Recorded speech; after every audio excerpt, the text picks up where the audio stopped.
Working डेजमध्ये खाण्याच्या वेळा पाळणं हा थोडा डिफिकल्ट टास्क वाटतो मला. आता हे सगळ्याच मुली करतात, मी काही वेगळं करत नाही आहे.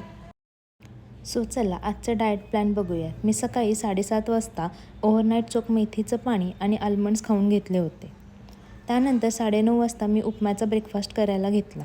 त्याआधी इन्सुलिन घ्यायचं होतं. आता मी जस्ट डॉक्टरांना भेटून आले होते, त्यामुळे त्यांनी माझा डोस ॲडजस्ट केला होता. याच्या आधी मी 8 ml घेत होते, सध्या मला 10 ml घ्यायला लावले, जे की पोटात घ्यायला लावले जेणेकरून ते इझिली स्प्रेड होतं.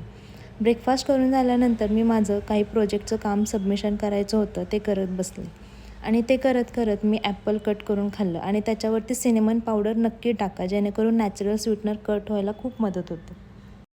त्यानंतर 1:30 वाजता मी लंच करायला घेतला आणि लंचमध्ये बीन्सची भाजी, करेला, भाकरी आणि कोशिंबीर असा सिंपल लंच करून घेतला. भाकरी इझिली डायजेस्ट होते, त्यामुळे ती तुमच्या डाएटमध्ये नक्की ॲड करा. त्यानंतर काम उरकलं आणि त्यानंतर कडाकण्या बनवायला घेतल्या, ज्या नवरात्रीमध्ये बनवल्या जातात.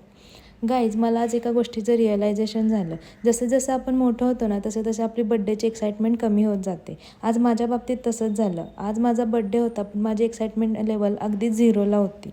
त्यात पण असं आमचं ठरलं होतं की नवरात्रीनंतर बड्डे सेलिब्रेट करूया. बट बड्डेच्या दिवशी काहीतरी झालं पाहिजे असं म्हणून माझ्या मिस्टरांनी माझ्यासाठी छोटासा बुके आणि केक घेऊन आले होते. डिनरमध्ये आज दलिया आणि मंचुरियन असा सिंपल डिनर करून घेतला.